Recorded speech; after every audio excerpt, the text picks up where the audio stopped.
اسلام کے دو معجزے ایسے ہیں جو آج ہمیں نظر آتے ہیں۔ ہمارے نبی صلی اللہ علیہ وسلم جب پیدا ہوئے تو آپ کا نام محمد رکھا گیا۔ اس سے پہلے اور اس وقت بھی اس نام کا کوئی بچہ دنیا میں موجود نہیں تھا۔ ایسا نام رکھا گیا۔ اس نام کا معنی کیا ہے؟ محمد مطلب ہے جس کی بہت زیادہ تعریف کی جائے، اس کو عربی میں محمد کہتے ہیں، حمد سے نکلا ہے۔ حمد کہتے ہیں تعریف کرنا، حمدہ یحمدو تحمیدن، یہ اس کا فعل استعمال ہوتا ہے۔ محمد تعریف کرنے والا، محمد جس کی بہت زیادہ تعریف کی جائے، اس کو عربی میں کیا کہتے ہیں؟ محمد۔ تعریف کی جائے جس کی، اس کو نہیں کہتے۔ جس کی بے تحاشا تعریف کی جائے اس کو عربی میں کیا کہتے ہیں؟ بولنے پر گورنمنٹ نے پابندی لگائی ہے تو نہیں بولیں، اگر نہیں لگائی ہے تو پھر آپ کو جو میں سینٹنس ادھورا چھوڑوں گا وہ کمپلیٹ کرنا پڑے گا۔ جس کی بہت زیادہ تعریف کی جائے اس کو کیا کہتے ہیں؟ محمد۔ اگر اس نام کا پہلے سے رواج ہوتا تو ہم کہتے ہیں نبی کا نام محمد رکھ دیا، بہت سے لوگوں کا تھا تو آپ کا بھی رکھ دیا۔ لیکن جب آپ کا نام محمد رکھا جا رہا تھا تو کیا کسی کے حاشیہ خیال میں یہ بات تھی کہ یہ ایسی شخصیت ہے جن کی دنیا میں جتنی تعریف ہوگی اس کا 1000واں حصہ بھی کسی انسان کی اتنی تعریف نہیں ہوگی؟ ایک صحرا میں پیدا ہوئے، بوادٍ غیر ذی زرع، جس میں گھاس کا تنکا نہیں اگتا، چاروں طرف سیاہ پہاڑ، پیٹرول بھی اور تیل بھی دریافت نہیں ہوا، بدو عرب کے، نہ لکھنا جانتے اور نہ پڑھنا جانتے، نام رکھا جا رہا ہے محمد۔ کیا مطلب؟ ایسا جس کی بے تحاشا تعریف کی جائے۔ آج دنیا میں کسی انسان کی سیرت پر اتنا نہیں لکھا گیا جتنا محمد صلی اللہ علیہ وسلم کی سیرت پہ لکھا گیا ہے۔ اس میں مسلمان کیا غیر مسلم بھی داخل ہے، یہاں تک کہ غیر مسلم اگر کتاب لکھتا ہے اور 100 عظیم انسانوں کا تذکرہ کرتا ہے کہ دنیا میں موسٹ افیکٹو پرسن کون گزرے ہیں جن کا سب سے زیادہ اسلام انسانی تاریخ پر اثر ہے، تو وہ بھی اس میں سب سے پہلے نمبر کس کو دیتا ہے؟ محمد صلی اللہ علیہ وسلم۔ اور یہ مشاہدہ ہے، اگر محمد صلی اللہ علیہ وسلم دنیا میں نہ آتے تو یہ جو سائنسی ترقی ہے نا جس سے آج ہم فائدہ اٹھا رہے ہیں یہ نہ ہوتی۔ آپ کہہ سکتے ہیں بھائی نبی نے کیا سائنسی ترقی دلائی ہے، جو یہ اس کا سائنسی ترقی کا نبی سے کیا تعلق ہے؟ یہ بات انگریزوں نے لکھی ہے کہ اگر محمد دنیا میں نہ آتے صلی اللہ علیہ وسلم تو لوگوں کے جو کانسیپٹ تھے نا جہالت والے، وہ کانسیپٹ کلیئر نہ ہوتے۔ آپ اس دور کی تاریخ اٹھا کے دیکھیں، لوگوں نے پنڈتوں کو، پادریوں کو خدا بنایا ہوا تھا۔ توہمات کی دنیا میں سائنس ٹیکنالوجی تو عقل کہتی ہے نا استعمال کرو، عقل استعمال کرنے پر گورنمنٹ کی طرف سے پابندی تھی۔ میں سمجھا پا رہا ہوں اپنی بات؟ یہ قرآن نے بار بار کہا ہے ان فی ذالک لآیات لقوم یتفکرون، اس میں نشانیاں ہیں ان لوگوں کے لیے جو غور و فکر کرتے ہیں، لقوم یعقلون، جو عقل سے کام لیتے ہیں، لآیات لأولی الالباب، عقل بندوں کے لیے۔ یہ میں نہیں کہہ رہا، یہ مولانا لوگ نہیں کہہ رہے، یہ انگریز کہہ رہا ہے۔ میں نے ایک یونیورسٹی میں انگریز کی کتاب کے حوالوں کے ساتھ یہ بات نقل کی تھی۔ گورا کہتا ہے کہ قرآن کے اور اسلام کے دنیا میں آنے کے بعد عقل کا استعمال شروع ہوا ہے، اس سے پہلے لوگ عقل استعمال نہیں کرتے تھے۔ یہی وجہ ہے کہ سائنسی علوم کی بنیادیں مسلمانوں نے رکھی ہیں، کیونکہ سب سے زیادہ عقل کا استعمال کس نے کیا؟ مسلمانوں نے کیا۔ کیوں کیا یہ بھی بتا دوں آپ کو میں۔ پہلے تو میں یہ عرض کروں، گوروں نے، انگریزوں نے یہ بات لکھی ہے کہ اگر مسلمان سائنسدان نہ ہوتے تو آج ہم سائنسی عروج کی جس انتہا کو پہنچے ہوئے ہیں یہاں پر ہم نہ ہوتے۔ 500 سال کم سے کم ہمیں لگتے یہاں پہنچنے کے لیے۔ اسلام نے ہمارا 500 سال کا راستہ بچایا ہے۔ 400 سال تک ہماری سائنس کی کتابیں یورپ کی یونیورسٹیوں میں پڑھائی جاتی رہی ہیں۔ تو کام مسلمانوں نے کیا سب سے پہلے۔ وجہ کیا ہے؟ کہ قرآن نے نبی صلی اللہ علیہ وسلم جو کتاب لے کر آئے نا، اس نے سب سے پہلے توہمات کی دنیا سے انسان کو نکالا ہے۔ سب سے پہلا کام یہ کیا، انسان کو بتایا کہ اس کائنات میں سب سے بڑا مقام اللہ کا، اس کے بعد انسان کا، اور تمام کی تمام کائنات کی چیزیں وَسَخَّرَ لَكُمْ، یہ تمہارے لیے بنی ہیں۔ تو جو کام، جو چیزیں ہمارے لیے بنی ہیں، ہم ان کو تحقیق کا تختہ مشق بنا سکتے ہیں کہ نہیں؟ مذہب جو اس زمانے کے تھے وہ یہ کہتے تھے کہ بہت ساری چیزیں مقدس ہیں، سورج مقدس، گائے مقدس، یہ مقدس، بندر مقدس۔ تو جو چیز مقدس ہوتی ہے آپ اس پہ ریسرچ کر سکتے ہو۔ جو آدمی کہتا ہے، جو مذہب کہتا ہے گائے مقدس ہے، وہ گائے کھائے گا کبھی؟ بولو نا بھائی، کیا ہوگا؟ وہ گائے پہ تحقیق کرے گا؟ کہے گا تو ہماری ماں ہے، اماں پہ کون تحقیق کر رہا ہوتا ہے؟ اسلام نے سب سے پہلے یہ بتایا کہ انسان کے علاوہ اس کائنات میں جو کچھ ہے انسان کا غلام ہے، لہذا یہ تمہارے لیے سب کچھ۔ کسی کے ساتھ کسی کی تعظیم کی، نہ سورج کی تعظیم کرو۔ لوگوں نے دیکھا سورج اتنا بڑا، اتنے آنکھ کا گولا، اتنی بڑی جسامت، سورج کو سجدہ کرنا شروع کر دیا۔ کسی نے دیکھا چاند اتنا خوبصورت، اتنا بڑا اور ایسا حسن، چاند کو سجدہ کرنا شروع کر دیا۔ کسی نے، ایک ہندو نے کمنٹس کی ایک بیان میں کہ روٹی معبود بھگوان ہے ہمارا، کیونکہ انسان کی سب سے زیادہ ضرورت کیا ہے؟ روٹی کی، روٹی خدا ہے۔ اسلام نے یہ بتایا کہ اس کائنات میں اگر کوئی مقدس ہے تو وہ انسان ہے، انسان کے علاوہ کوئی چیز مقدس نہیں ہے۔ یہ کانسیپٹ محمد صلی اللہ علیہ وسلم نے پیش کیا۔ اس کے بعد تحقیقات شروع ہوئی ہیں دنیا میں۔ البیرونی جو سائنسدان تھا نا، ماہر فلکیات، جس نے کرو ٹریگنومیٹری ایجاد کی ہے، جو آج جس سے پوری دنیا فائدہ اٹھا رہی ہے۔ البیرونی کی جو کرو ٹریگنومیٹری تھی، اس کی ایکویشنز اتنی مشکل ہیں کہ آج یونیورسٹیوں میں وہی ایکویشنز انگلش میں پڑھائی جاتی ہیں، حالانکہ اس کا بانی کون تھا؟ البیرونی۔ ان ایکویشنز کا مطلب معلوم نہیں ہے کسی کو، طوطے کی طرح رٹی جاتی ہیں وہ ایکویشنز، لیکن پوری دنیا میں ہوائی جہاز جو سفر کر رہے ہیں اسی البیرونی کے علم کی بیس پہ کر رہے ہیں۔ پوری دنیا میں مسلمان اس وقت جاتے تھے، کہاں کہاں گئے ہیں، اندلس گئے ہیں، مصر گئے ہیں، انٹارکٹیکا تک پہنچے ہیں، لیکن 1200-1300 سال پہلے جو مسلمانوں نے مسجدیں بنائی ہیں ان کے رخ آج بھی قبلے کی طرف ہیں۔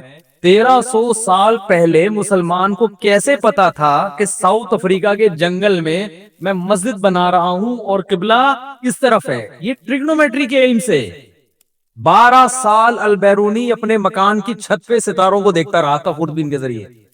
بہت سارے ہمارے علوم تھے جن سے گوروں نے فائدہ اٹھایا، اور جب اٹھایا تو ہماری کتابوں کو ایسا مارکیٹ سے شارٹ کیا ہے۔ وہ اقبال نے کہا نا کہ کتابیں اپنے آبا کی جو جا کے دیکھی یورپ میں، وہ کچھ پورا شعر مجھے یاد نہیں آ رہا، کہ دل ہوتا ہے سی پارا، دل 30 ٹکڑے ہو جاتا ہے وہاں جا کے، کہ ہمارے علوم تھے۔ تو محمد صلی اللہ علیہ وسلم کا یہ احسان تھا، آپ صلی اللہ علیہ وسلم کا یہ احسان۔ تو میں یہ عرض کر رہا تھا کہ دنیا میں سب سے، یہ جو گورے نے کتاب لکھی نا کہ محمد سب سے زیادہ، سب سے پہلے، وجہ اس کی ہے آپ کا اس دنیا انسانیت پر سب سے بڑا احسان ہے۔ آپ اگر دنیا میں نہ آتے، لوگ نہانا نہیں سیکھتے۔ یہ اسلام نے سکھایا ہے گوروں کو نہانا۔ گورے، کوئی پڑھا لکھا گورا ہو نا، صرف گورا ہونا کافی نہیں ہے۔ لوگ گورے کو گورا دیکھ کے کہتے ہیں یار زبردست۔ ایک صاحب مجھے کہنے لگے آپ گوروں کی اتنی برائی بیان کرتے ہو، اس کو خوبیاں بھی تو۔ میں نے کہا بہت بڑی خوبی ہے کہ وہ گورا ہے، ہم ویسے گورے نہیں ہیں، ساری برائیاں تھوڑی ہیں۔ گوروں میں جو ہسٹری جاننے والے ہیں وہ بتاتے ہیں کہ ہمیں نہانا مسلمانوں نے سکھایا ہے، سلے ہوئے لباس پہننا ہم نے کس سے سیکھا ہے؟ آپ ان کی ذرا پرانی تاریخ تو اٹھا کے دیکھو، 200-250 سال پہلے۔ میں ایک دفعہ تحقیق کر رہا تھا، ایک عرب عالم کی کتاب میرے سامنے آئی، اس نے اس زمانے کے برطانیہ کے جو شاہی خاندان کے شادی کارڈ تھے وہ دکھائے اس نے کتاب میں نا، اس کے ترجمہ عربی میں نقل کیا، برٹش 200-250 سال پرانا، 150 سال یا 200 سال۔ اس میں شادی کارڈ میں کیا لکھا ہوا ہے؟ لائر فیملی کے لوگ شادی میں آ رہے ہیں، ان کو لکھا ہوا ہے کہ براہ مہربانی جب آپ کھانا کھائیں تو دسترخوان سے ناک صاف نہ کریں۔ یہ ان کی تہذیب تھی۔ یہ تو بعد میں انقلاب آیا ان میں کہ یار ہم کیا کر رہے ہیں، اتنے بھی انسان کو میلا نہیں ہونا چاہیے. اس نے لکھا ہے دسترخوان، یہ شاہی خاندان کے شادی کارڈ کی بات بتا رہا ہوں. اور جب خلافت عثمانی ارطغرل ڈرامہ تو دیکھا ہوگا آپ لوگوں نے، خلیفہ کے پاس یورپ سے کوئی بادشاہ یا شہزادہ آتا تھا یا ملکہ آتی تھی مسلمانوں کی ملکہ سے ملنے کے لیے، اس کو پہلے غسل کروایا جاتا تھا، اس کی بدبو ہماری ملکہ برداشت نہیں کر سکتی تھی، اتنے میلے ہوتے تھے یہ لوگ. آپ حیران ہو رہے ہیں، آپ سمجھ رہے ہیں میں ٹی وی میں آ رہا ہوں؟ یہ انہی کی ہسٹری ہے.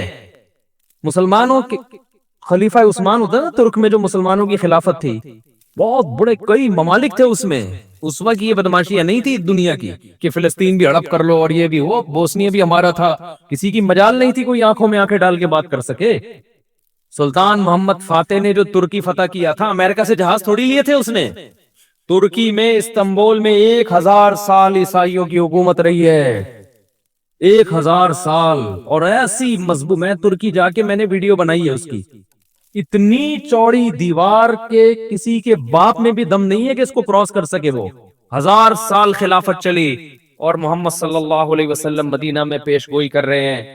خوشخبری ہے ان لوگوں کے لیے، نعم الجیش یغزو القسطنطینیہ، سب سے بہترین لشکر وہ ہے جو قسطنطینیہ فتح کرے گا. کیا ویژن نبی صلی اللہ علیہ وسلم کا، نہ لکھنا جانتے نہ پڑھنا جانتے، تھوڑے سے لوگ ایمان لے کر آئے ہیں، مگر استنبول کی خوشخبریاں سنا رہے ہیں کہ سب سے بہترین کمانڈر میری امت میں وہ ہوگا جو استنبول فتح کرے گا.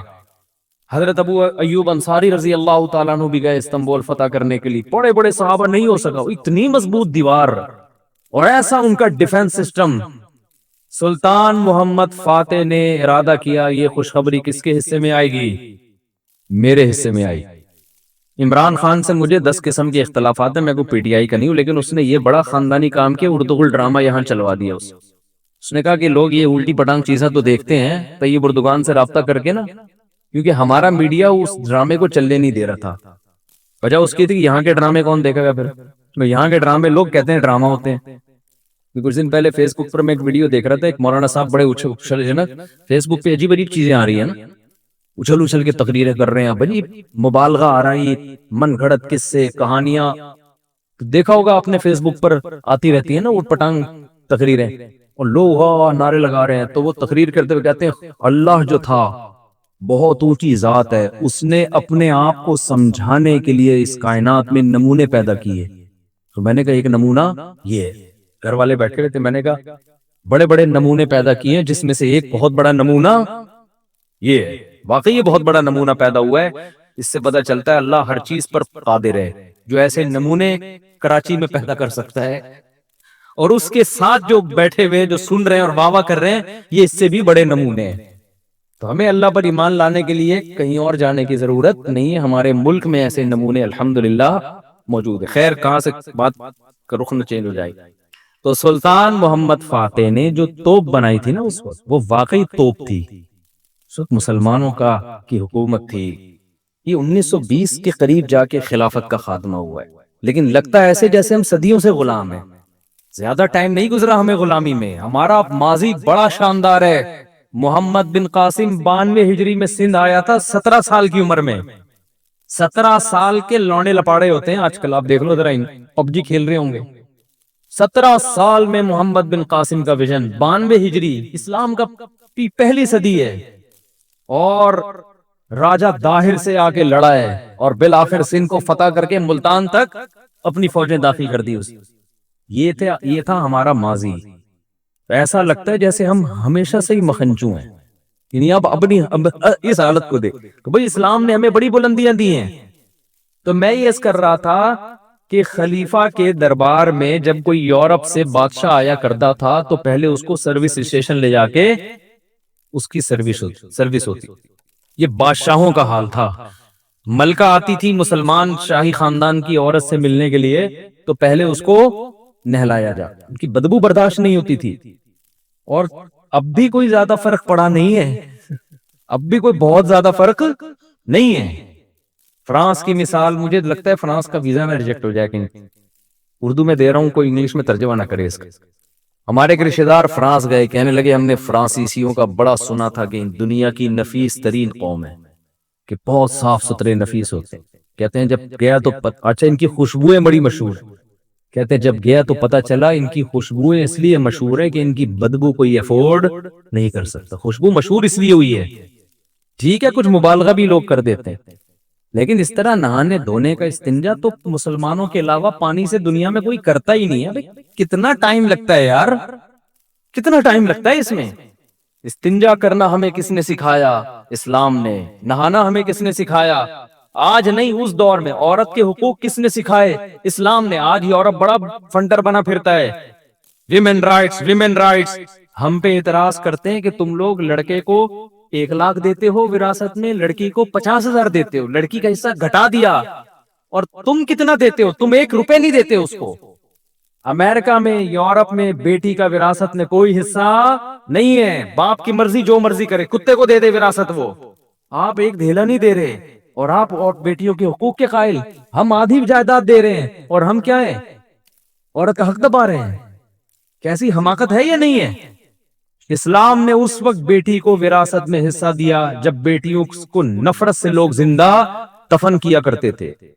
اور کمال کی بات یہ ہے کہ بیٹی کو دیا آدھا, لیکن وہ آدھا اس کا بچا لیا. بیٹے کو دیا دگنا, خرچ پورا کرا دیا اس سے. دیا پھر بھی بیٹی کو زیادہ ہے. مثال کے طور پر آپ مر گئے, اللہ نہ کرے, آپ کا ایک بیٹا اور ایک بیٹی ہے. آپ نے مثال کے طور پر 3 کروڑ روپے چھوڑے ہیں وراثت. اچھی چیز چھوڑے نا آدمی, میں 3 لاکھ کی مثال دے رہا تھا, لیکن جب چھوڑ ہی رہے ہیں صحیح طرح سے چھوڑے آپ. کیا خیال ہے؟ جیسے زرداری صاحب تقریر کر رہے تھے کچھ دن پہلے, فیس بک پہ میمز آئی بھی تھی, وہ کہہ رہے تھے جب کوئی غریب بھوکا مرتا ہے مجھے بہت تکلیف ہوتی ہے. پیچھے دکھایا بندر بھی ہنس رہے ہیں. ٹھیک ہے, بندر ہنس رہے ہیں. ہم نے کہا یار جب چھوڑو تو پھر تمیز سے چھوڑو. واقعی زبردست بات. کتنا اچھا لگا زرداری کے منہ سے یہ جملہ کہ غریب کے کچھ دے کے بہت تکلیف ہوتی. تو اب نمونے ہیں یا نہیں ہیں؟ تو خیر, آپ کا انتقال ہو گیا, 2 کروڑ ملے آپ کے بیٹے کو, 1 کروڑ ملا آپ کی بیٹی. اب بیٹی پر کوئی مالی ذمہ داری اسلام نے نہیں ڈالی. اس کی شادی پہ خرچہ اس کا شوہر کرے گا. مہر کون دے گا؟ اس کا شوہر دے گا. اور ولیمہ بارات اسلام میں نہیں ہے, یہ تو ہندوؤں سے آئی ہے ہمارے یہاں. ولیمے کا کھانا کون کرے گا؟ شوہر. اس کے ساری زندگی کا نان نفقہ کون؟ شوہر. اس کے بچوں کا خرچہ کس کے ذمے؟ شوہر کے ذمے. اس کے وہ 1 کروڑ بچ گئے کہ نہیں بچ گئے؟ اور اس کا بھائی جس کو 2 کروڑ ملے تھے, جب یہ شادی کر کے بیوی لے کر آئے گا تو یہ 2 کروڑ میں اس نے شادی بھی کرنی ہے, مہر بھی دینا ہے, ولیمہ بھی کرنا ہے, گھر کا راشن نان نفقہ بھی ڈالنا ہے, فرنیچر جہیز اسلام میں ہے نہیں, فرنیچر بھی ڈالنا ہے, پھر اس کے بچوں کو بھی پالنا اور اس کو بھی پالنا. تو بتاؤ یہ تو 2 کروڑ اس کے گئے, کہتے ہیں نا وہ ختم. تو آپ کو نا مغربی دنیا میں نعرے بڑے خوشنما نظر آئیں گے. نعرہ لگانے پر گورنمنٹ کی طرف سے کوئی پابندی نہیں ہے, بول لو کچھ بھی بول لو. پریکٹیکلی جو کر کے دکھایا ہے وہ اسلام نے کیا ہے. یہ قانون انہوں نے بتایا جو نہ لکھنا جانتے اور نہ پڑھنا جانتے ہیں. تو خیر میں جلدی سے بات کو سمیٹ کے ختم کروں. میں جب بات شروع ہوتی ہے تو پھر کشتی چلی جاتی ہے لمبی. میں نے ارادہ کیا تھا 15 منٹ سے زیادہ نہیں, کیونکہ میں 1 گھنٹے کا بیان ابھی کر کے آ رہا ہوں. ہم تو آئے تھے, وہ سنا تھا کہ وہ بیف کوئی والی بریانی ہوگی دیکھ کی, تو دیکھ کی جو بیف کی دیکھ کی بریانی جو ہے نا, اس کا ڈھکن کا ہی اپنا مزہ ہے. اس کا تو جب ڈھکن ہٹتا ہے نا اور ٹرن کر کے آتا ہے, اس کا اپنا مزہ آتا ہے. یہی تو کراچی کا حسن ہے, یہ دیکھ کی بریانی آپ کو کہیں ملتی نہیں ہے. تو میں نے عمیر بھائی سے پوچھا تھا دیکھ کی بیف بریانی رواج والی, انہوں نے کہا. میں نے کہا تو میں عرض کر رہا تھا جلدی سے بات کو سمیٹ کے ختم کروں. محمد نام رکھا گیا, حالانکہ آپ علم کسی کو بھی نہیں تھا کہ دنیا میں سب سے زیادہ تعریف کس کی جائے گی؟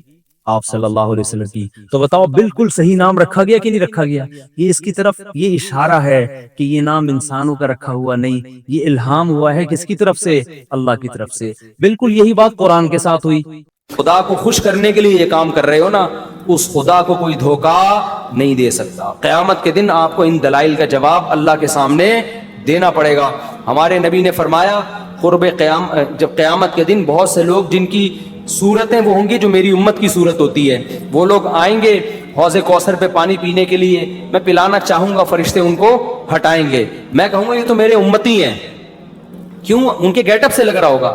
فرشتے کہیں گے نا نا نا نا نا, ان لوگوں نے آپ کے دنیا سے جانے کے بعد آپ کے دین میں نئی نئی چیزیں ایجاد کر لی تھی. تو سالگرہ کا کانسیپٹ گوروں کا ہے, انگریزوں کا ہے, اسلام کا تھوڑی ہے. یہ یوم پیدائش منانا یہ کس کا کانسیپٹ ہے؟ انگریزوں کا کانسیپٹ ہے کہ رسول اللہ صلی اللہ علیہ وسلم نے پیر کے دن روزہ رکھا ہے اور آپ نے یہ فرمایا کہ یہ میرا یوم ولادت ہے. نبی نے پیر کا روزہ رکھ کے بتا دیا کہ آج منانے والا دن نہیں ہے, سمجھتے ہیں, اس کو سیلیبریٹ نہیں کر سکتے. مفتی طارق مسعود کے بیانات کے لیے مفتی صاحب کے آفیشیل چینل مفتی طارق مسعود سپیچز کو سبسکرائب کریں. مفتی صاحب ماہ ربیع الاول کو رسول اللہ صلی اللہ علیہ وسلم سے نسبت ہے. اس مہینے میں حضور صلی اللہ علیہ وسلم کی پیدائش اور دنیا سے پردہ فرمانے کے واقعات پیش آئے. برائے مہربانی نبی صلی اللہ علیہ وسلم کی بعثت سے ایک مسلمان کو حاصل ہونے والے اسباق کے بارے میں چند باتیں بتائیں, اور آپ کی پیدائش سے دنیا میں کیا کیا اہم تبدیلیاں پیش آئیں. تو پورا موضوع ہے نا, اس پر بیان کریں گے. یہ تو 2 منٹ کا جواب نہیں ہو سکتا نا, سمجھیں. ابھی تو میں مختصر سوال جواب کے لیے بیٹھا ہوں, اس پہ تو پورا ٹاپک پہ انشاءاللہ بیان کروں گا. یہ سوال ہے مفتی صاحب, عید میلاد النبی منانا کیسا ہے؟ سجاوٹ کرنا, نعتیں سننا کیسا ہے؟ نعتیں سننا تو جائز ہے, پڑھنا بھی جائز ہے, باعث ثواب ہے, لیکن جو منانے کا کانسیپٹ ہے نا عید میلاد النبی, یہ بدعت عمل ہے. نبی صلی اللہ علیہ وسلم کے دور میں ہر سال ربیع الاول آیا, کہیں ایک ضعیف روایت بھی نہیں ہے کہ آپ نے منایا ہو, یا صحابہ کا دور آیا تو صحابہ نے منایا ہو, کہیں ایک ضعیف روایت بھی نہیں ملتی. اور نہ تابعین نے منایا, نہ ائمہ مجتہدین نے, نہ محدثین, کہیں بھی نہیں ہے. اس سال خوشی ہوتی ہے, پھر اگلے سال اس مہینے میں آنے میں تھوڑی خوشی ہوتی ہے بھائی. ورنہ میرے تو 15 ماشاءاللہ 15 سمجھ لیں آپ بچے, الحمدللہ اللہ برکت دے. تو اور وہ ہر مہینے میں کوئی نہ کوئی بچہ مارکیٹ میں آیا ہے. جنوری میں بھی کچھ آئے ہیں, کچھ فروری میں آئے ہیں, کچھ مارچ میں آئے ہیں. تو کیا مجھے جنوری میں بھی خوشی ہوتی ہے, مجھے فروری میں بھی خوشی ہوتی ہے, مجھے مارچ میں بھی خوشی ہوتی ہے؟ مجھے اس وقت خوشی ہوتی ہے جب نیا ورژن مارکیٹ میں آتا ہے, جب اطلاع ملتی ہے خیر خیریت سے اللہ نے ایک اور بیٹا یا بیٹی دے دی, اس وقت میں خوش بھی ہوتا ہوں, عقیقے کی بھی کوشش کرتا ہوں, مبارک باتیں لیتا بھی ہوں, مبارک باتیں پارسل کرتا بھی ہوں. اگلے مہینے وہی سال آتا ہے تو ہمیں تو یاد نہیں ہوتا کہ اس مہینے ہمارا بچہ پیدا ہوا تھا, کسی کو بھی یاد نہیں ہوتا, اپنا یاد نہیں ہوتا کہ ہم اس مہینے پیدا ہوئے تھے. یہ تو سالگرہ کا کانسیپٹ گوروں کا ہے, انگریزوں کا ہے, اسلام کا تھوڑی ہے. یہ یوم پیدائش منانا یہ کس کا کانسیپٹ ہے؟ انگریزوں کا کانسیپٹ ہے. وہ 25 دسمبر یوم پیدائش مناتے ہیں, وہ اپنا یوم پیدائش بھی مناتے ہیں, برتھ ڈے جسے کہا جاتا ہے. اسلام میں برتھ ڈے کا کوئی تصور ہے؟ نہیں ہے نا تصور. تو نبی کا برتھ ڈے بھی منانا کہاں سے جائز ہو گیا؟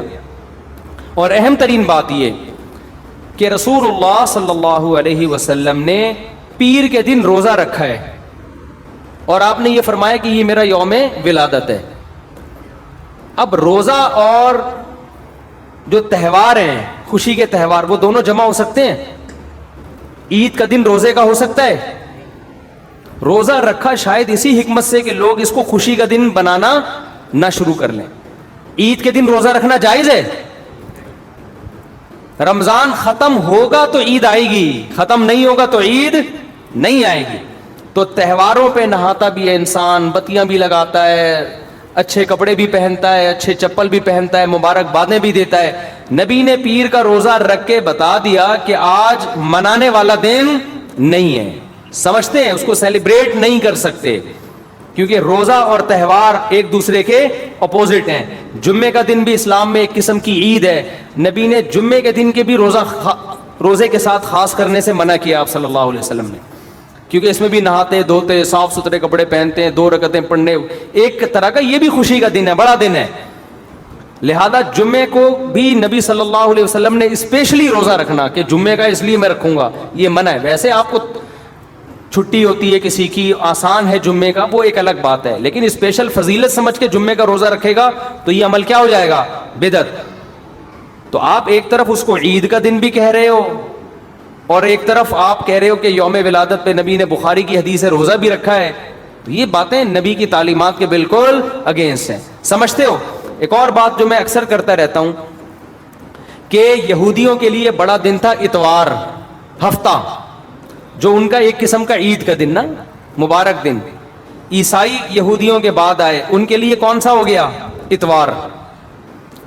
چرچ جاتے ہیں نا اور بڑا دن ان کے لیے اتوار ہے نا, تو ہم عیسائیوں کے بعد آئے تو ہمارے لیے پیر ہونا چاہیے تھا, لیکن اسلام نے پیر نہیں, حالانکہ وہ تو نبی کا یوم ولادت بھی ہے, تو وہ تو بطریق اولا ہونا چاہیے تھا, لیکن اسلام نے کیا کر دیا, نہ اس دن کو اہمیت نہیں دی, نہیں واپس جمعے کو چلے جاؤ. شاید اس میں یہ حکمت تھی کہ کہیں یوم ولادت کو سیلیبریٹ کرنا نہ شروع کر دیں لوگ, مبارکبادیں دینا نہ شروع کر دیں, منانا نہ شروع کر دیں. تو روزہ تو بالکل تہوار کے اگینسٹ ہے, اور ویسے بھی عید میلاد النبی رات کو منائی جاتی ہے زیادہ. اسلامی تہواروں میں کوئی تہوار بھی رات کو منانے کا نہیں ہے. اسلام میں راتیں عبادتوں کے لیے ہیں, منانے کے لیے نہیں ہے. تہوار ہمیشہ دن میں منائے جاتے ہیں. جمعے کی نماز دن کی روشنی میں ہوتی ہے, مغرب کے بعد ہوتی ہے. ہم جمعہ جو مناتے ہیں دن کی روشنی میں مناتے ہیں نا. عید الفطر کب مناتے ہیں؟ مغرب کے بعد نہا دھو کے تیار ہو کے گلے ملتے ہیں, یہ صبح کے وقت. عید الاضحیٰ کب ہوتی ہے؟ صبح کے وقت. غیر مسلموں کے تہوار رات کو ہوتے ہیں. عیسائیوں کا کرسمس کب ہوتا ہے؟ رات کو. رات کو سارے آپ عیسائی دیکھ لیں گے وہ چمک دھمک کے جا رہے ہوں گے, اور صحیح ہے نا.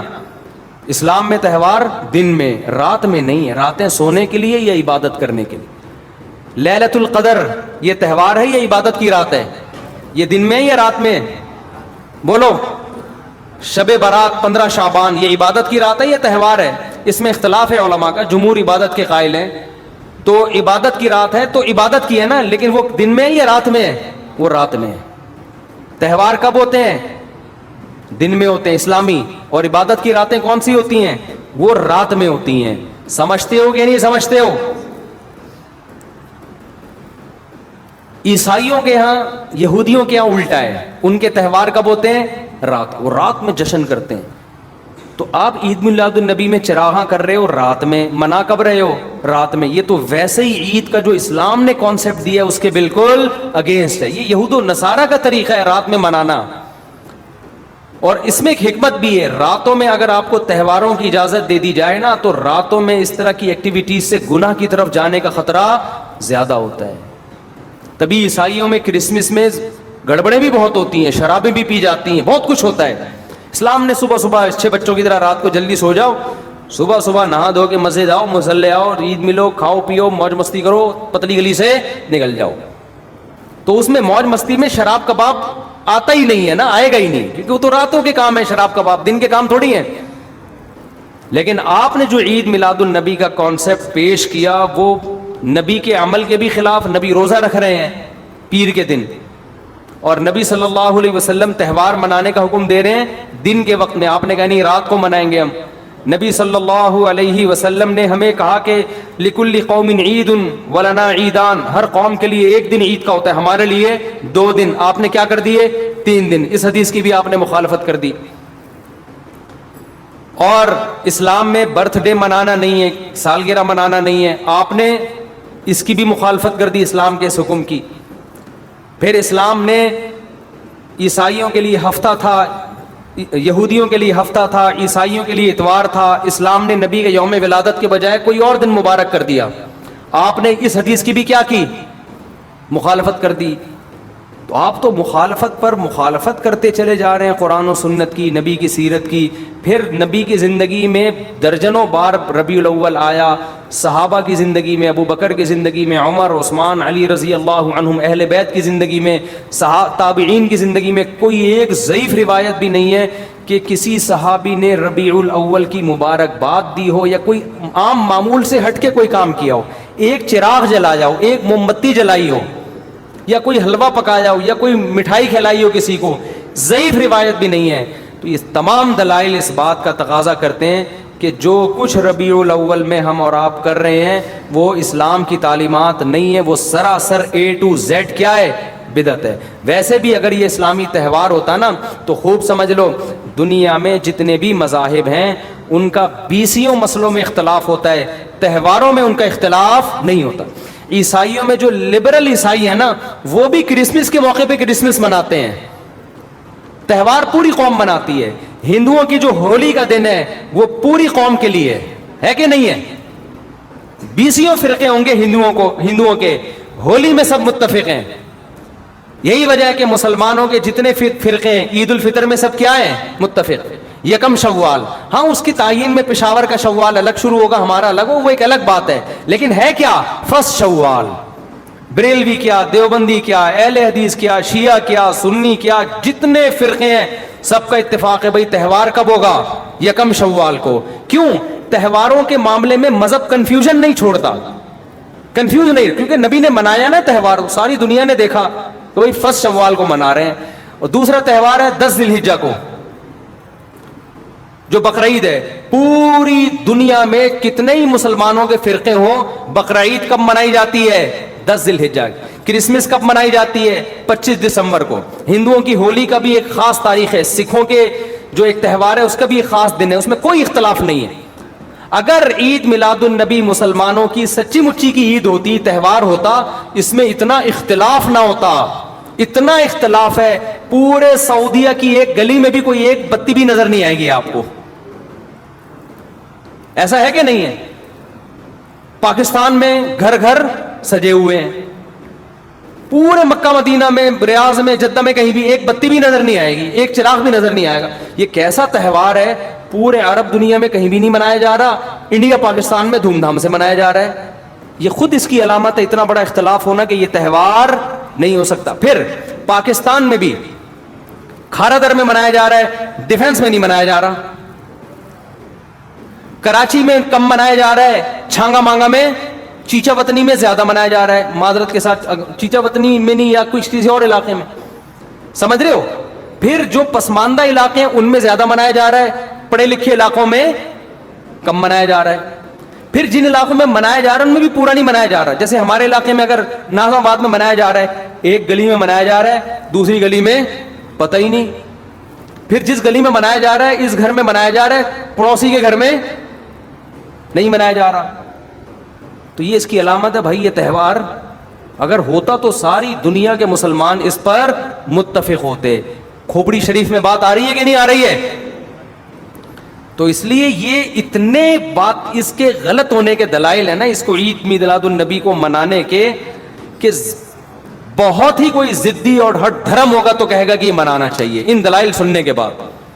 اور دیکھو مجھ پہ آپ نیگیٹو کمنٹس کر سکتے ہو, مجھے آپ کہہ سکتے ہو میرا یہ کلپ مارکیٹ میں جائے گا نا تو یہ دیوبندی, یہ وہابڑے, اور یہ ان کو کیا پتا, ان کو نبی سے محبت نہیں ہے. لیکن خدا کی قسم, آپ جس خدا کو خوش کرنے کے لیے یہ کام کر رہے ہو نا, اس خدا کو کوئی دھوکہ نہیں دے سکتا. قیامت کے دن آپ کو ان دلائل کا جواب اللہ کے سامنے دینا پڑے گا. ہمارے نبی نے فرمایا جب قیامت کے دن بہت سے لوگ جن کی صورتیں وہ ہوں گی جو میری امت کی صورت ہوتی ہے, وہ لوگ آئیں گے حوض کوثر پہ پانی پینے کے لیے, میں پلانا چاہوں گا, فرشتے ان کو ہٹائیں گے, میں کہوں گا یہ تو میرے امتی ہیں. کیوں؟ ان کے گیٹ اپ سے لگ رہا ہوگا. فرشتے کہیں گے نا نا نا نا نا, ان لوگوں نے آپ کے دنیا سے جانے کے بعد آپ کے دین میں نئی نئی چیزیں ایجاد کر لی تھیں. تو فرشتے ہمارے نبی صلی اللہ علیہ وسلم کے دستے مبارک سے ان کو حوض کوثر کا پانی پینے نہیں دیں گے. اور حدیث میں بھی آتا ہے نبی صلی اللہ علیہ وسلم ان کو دھتکاریں گے. تو آپ نبی کے عشق میں وہ کام کر رہے ہو جس کی وجہ سے آپ نبی صلی اللہ علیہ وسلم کے دستے مبارک سے قیامت کے دن محروم ہو رہے ہو. سمجھتے ہو کہ نہیں سمجھتے ہو؟ تو نبی کی محبت میں وہ کام کرو جس سے نبی کی شفاعت کے مستحق بن جاؤ. نبی بلائے آؤ, میں تجھے اپنے ہاتھ سے میں تجھے حوض کوثر پلاؤں گا. ایسا نہ ہو کہ آپ ربیع الاول کو منا رہے ہو, اس نبی کی یاد میں محبت کا اظہار کر رہے ہو, اور یہی محبت کا اظہار جو غیر شرعی طریقے سے ہے, قیامت کے دن نبی کی شفاعت سے آپ کو محرومی کا ذریعہ بنا دے. سمجھتے ہو کہ نہیں سمجھتے؟ باقی کمنٹس ایسے جب کوئی کلپ جاتا ہے تو بہت لوگوں نے الٹے الٹے کمنٹس لکھے ہوتے ہیں, وہاں بڑے ہیں اور یہ, اور لکھ دو بھائی, گورنمنٹ کی طرف سے کوئی پابندی نہیں ہے. ہم بھی میدان حشر میں جائیں گے, آپ بھی میدان حشر میں آؤ گے. تو اگر اللہ آپ کے دلائل سے متاثر ہے تو ہمیں کوئی اعتراض نہیں ہے. ہمیں تو یہی سمجھ میں آ رہا ہے کہ نہ نبی نے منایا, نہ صحابہ نے منایا, نہ تابعین نے منایا. پھر نبی نے پیر کا روزہ رکھ کے تو اس کا تہوار ہونے کی بالکل ہی نفی کر دی, کیونکہ روزے اور بھوکا رہ کے تھوڑی خوشی منائی جا سکتی ہے. آپ کا بیٹا پاس ہوا, آپ کہتے ہیں خوشی میں تو بھی روزہ رکھ, میں بھی روزہ رکھ. وہ کہے گا میں مٹھائی کے چکر میں تھا یار, تیرا بیٹا پاس ہوا ہے, تو مجھے بریانی کھلائے گا, تو کہہ رہا تو بھی نہیں کھا, میں بھی نہیں کھاؤں گا. ایسا ہوتا ہے. آپ کی شادی ہو گئی, ولیمہ ہے, ولیمے میں آپ نے کیا کہ بھائی خوشی ہے, ایسا ہے کہ اب کل بھی ہمارا بھی روزہ, آپ کا بھی روزہ. ابے تیرے بیٹے کا ولیمہ ہوا ہے تو تو کھلا نا. تو نبی نے پیر کو روزہ رکھ کے بتا دیا کہ یہ کھانے پینے کا دن نہیں ہے.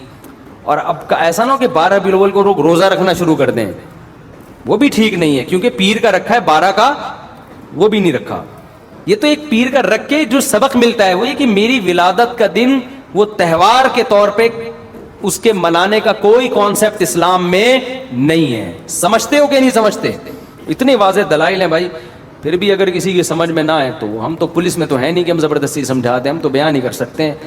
ہمارے گھر کے آگے بھی بتیاں لگی ہوئی ہیں, لوگوں نے, ہمارے پڑوسیوں میں بھی لوگ بتیاں لگا رہے ہیں, حلوے پکا رہے ہیں. میں تو کبھی کسی کو نہیں جا کے چھیڑتا, بھائی تو اتنا گھنٹہ بیان کیا تیری سمجھ میں نہیں آیا. تو ہم پولیس میں نہیں ہیں بھائی, ہم بتا سکتے ہیں, ماننا ہے مان جاؤ. میں نے جس دن محرم کے حلیم کے دیگ کے خلاف بیان کیا, اسی رات پوری گلی میں ہمارے دیگیں چلتی رہی ہیں نا, وہ لڑکے گھوٹے لگاتے رہے. تو مجھے کسی نے کہا ان لڑکوں کو بتاؤ جا کے کہ آج بیان ہوا ہے اور آج ہی آپ یہ کام کر رہے ہو. میں نے کہا یار ہم پولیس میں نہیں ہیں, ہم نے جو بات کرنی تھی کر لی. اب یہ لڑکے لونڈے لپاڑے لگے ہوئے ہیں, اللہ کسی کو دیگ میں گرا کے مار دے وہ خود ہی سزا دے. بعض دفعہ اللہ کا غضب آتا ہے, آپ الٹ گئے دیگ کے اندر ہی گر گئے آپ.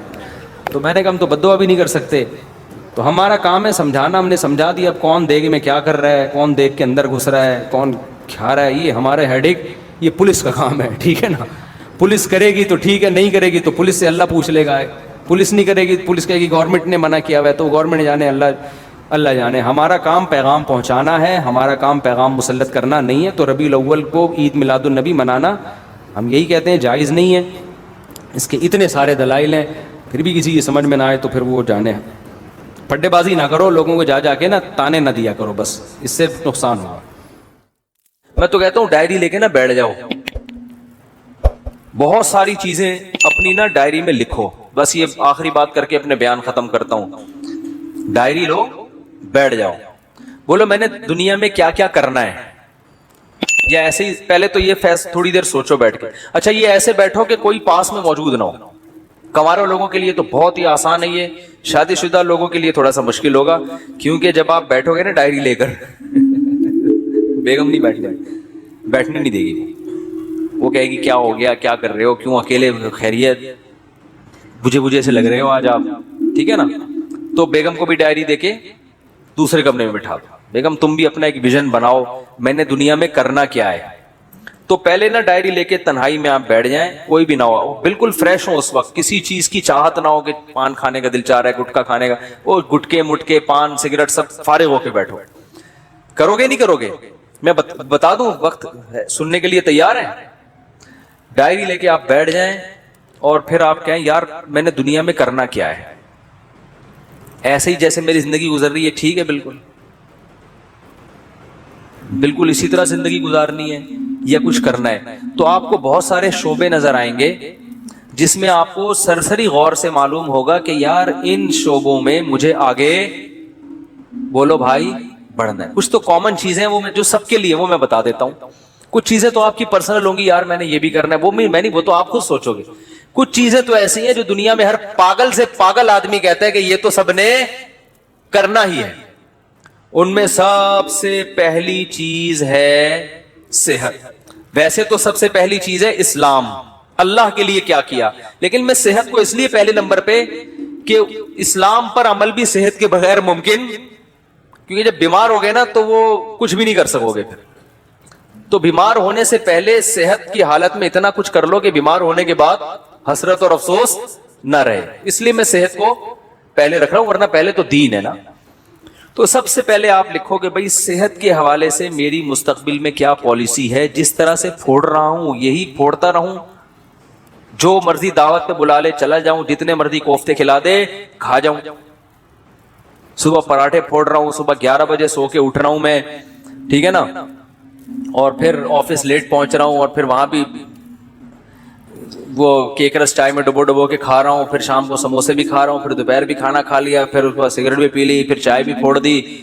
اگر یہی بالکل مناسب ہے تو ٹھیک ہے, اور اگر یہ مناسب نہیں ہے تو مجھے اپنی صحت کے لیے اب کیا, بولو نا, کیا کرنا ہے. صرف دعاؤں پہ کام چلانا ہے یا وظیفوں پہ کام چلانا ہے, یا اس صحت کے لیے کچھ کرنا بھی ہے. ہمارے نبی صلی اللہ علیہ وسلم کی صحت تو بہت اچھی تھی. آپ نے تو حضرت رکانہ کو, جو مشہور پہلوان تھے, ان کو کیا کر دیا,